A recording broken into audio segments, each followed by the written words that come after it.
Hey everyone, Mr. Sujano here, your source for gaming, tech, emulation, and open source news. Let's get started. Alright, to kick things off, it's another absolutely gorgeous day out. We did have quite a bit of rain overnight, but this morning is nice and bright and sunny, and well, we got a lot of news to talk about. So come along with me on my morning walk and let's talk some news, and maybe we see a fluff and maybe we don't.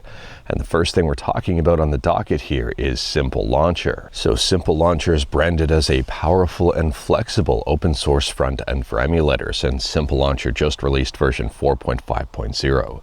And I would say this is a pretty big release for Simple Launcher, especially if you're a fan of retro achievements. So they say here, full support for viewing retro achievements profiles, game achievements, latest masters, and user rankings within a dedicated new window. Advanced hashing logic for accurate game matching, and system-aware matching for retro achievements console IDs and aliases.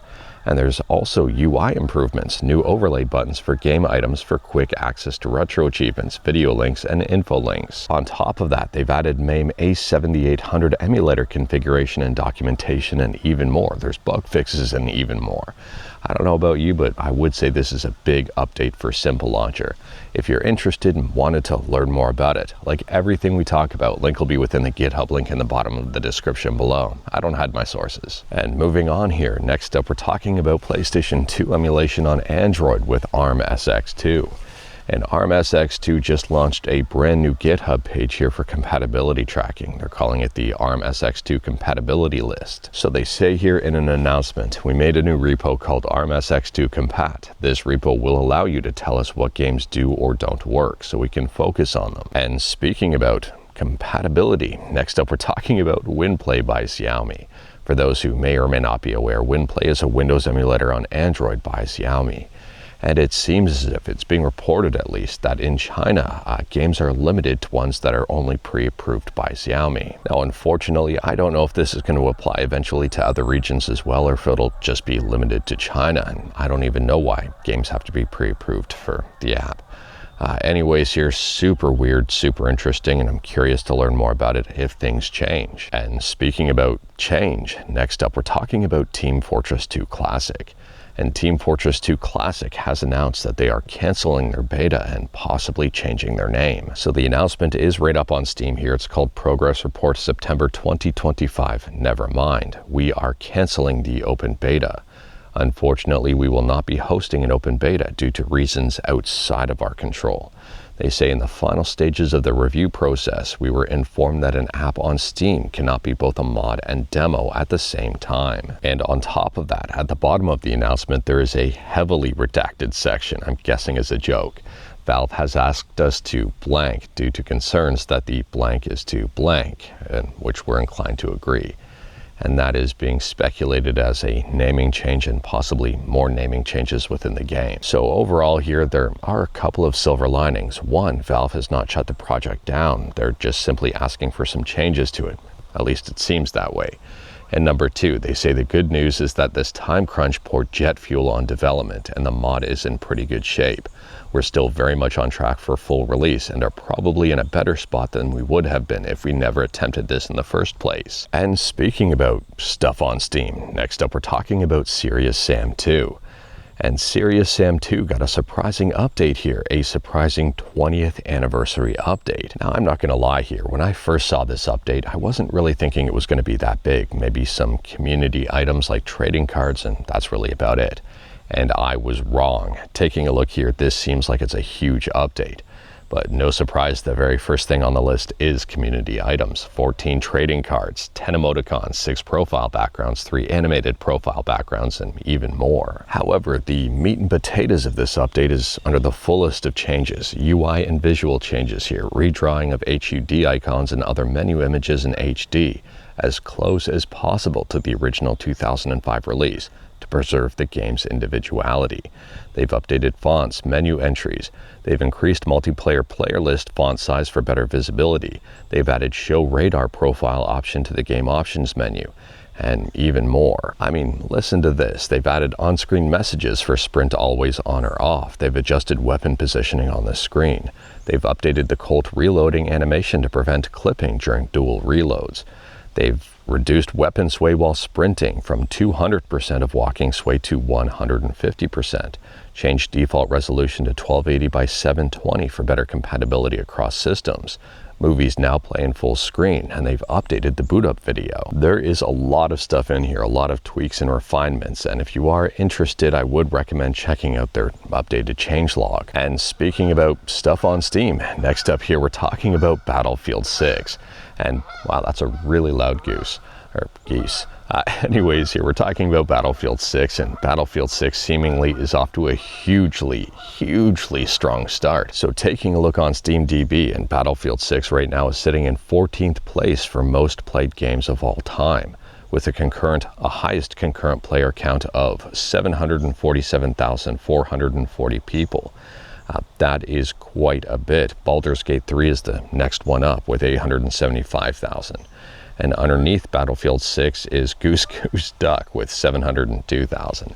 It's sitting pretty good. Right now it's listed as one of the most played games with a concurrent player count of 639,332, which is well above stuff like Delta Force and Rust and Bongo Cat and Apex Legends and Banana. Now for reference here, at least on Steam, Battlefield 6 is beating Call of Duty, and that is huge. Call of Duty's peak is 491,000.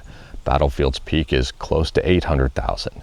And right now on Battlefield 6 is still higher than Call of Duty's all-time peak. And speaking about, well, those geese are loud still, and speaking about surprising stuff, or maybe not surprising stuff depending on how you look at it. Next up here, we're talking about a game that just popped up on Steam. Now we talked about Realbout popping up on Steam just a while back and completely, and there was a gunshot, I don't know if you heard that. We talked about Realbout popping up on Steam seemingly out of nowhere. And another game from the Neo Geo Platinum selection has just popped up, Kizuna Encounter Super Tag Battle. Now before we go over this further, my little squirrel friend is still here. He's been around these trees here looking at me, and I'll just turn the camera around and maybe you can see him. So there he goes, just across the ground there. So getting back to the news here, there's a lot of distractions around. Kizuna Encounter Super Tag Battle was released in 1996. It's a fighting game. It's got rollback netcode now, and it's available for PC on Steam. And I, for one, am super excited about this. However, if they keep releasing games like this, I'm going to have to hold off and wishlist a bunch of them to determine which ones I want to pick up, because it can get pretty expensive pretty quick. I would say they're reasonably priced. They're about $20 US. But at the same time here, this is the second in the collection, so I am very curious to see what else they release. And speaking about classic titles getting some TLC and releases, but switching from paid to free. And next up here, we're talking about a fan English translation mod for Screaming Mad George's Paranoiascape. And this game has been translated now to English. So the developer behind this mod says, "This is a first of a trio of projects for the PS1 that I've picked up for practice working with the PlayStation and its idiosyncrasies. It will be open sourced at some point, but honestly there isn't a whole lot here.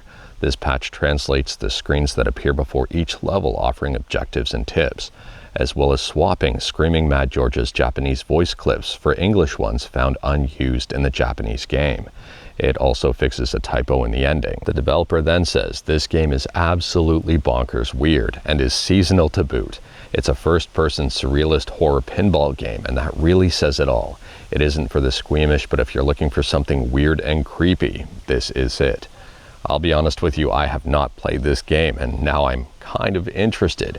If you've played the game, let me know your thoughts about it in the comments below. Next up, we're talking about Snapdragon and a couple of interesting things regarding Snapdragon. So first and foremost, it's being reported that the first signs of Snapdragon 8 Gen 5 Adreno A8XX driver support are spotted in Mesa, which means that Snapdragon 8 Elite and 8 Elite Gen 5 drivers may be here sooner or later at some point. So if you're patient, well, this is great. If you're impatient, this is not great news. It does seem as if they are being worked on. We just have no idea when they will be fully supported. So my advice here is, if you've got a Snapdragon 8 Elite and you're looking for Turnip drivers, just be patient. They will seemingly be here sooner or later at some point in time. I have no idea when though. And anyways, on top of that, if you're interested in Snapdragon pricing, this is a very interesting tweet. So Abhishek Yadav tweets out here, estimated cost to OEMs for flagship Snapdragon chipsets. The 8 Gen 1, approximately $120 to $130. 8 Plus Gen 1, $120 to $130. 8 Gen 2, $160. 8 Gen 3, $170 to $200. Snapdragon 8 Elite, $220 plus. And Snapdragon 8 Elite Gen 5, $240 to $280. So it is worth pointing out here that these are estimated costs to OEMs and not to the average Joe trying to buy one of these things. But let me know your thoughts about these prices in the comments below. And speaking about stuff on Twitter, next up here we're talking about a tweet that's gaining quite a bit of attention, and this is from 1900s Born. And right now at the time of filming, it's got 4.5 million views and counting.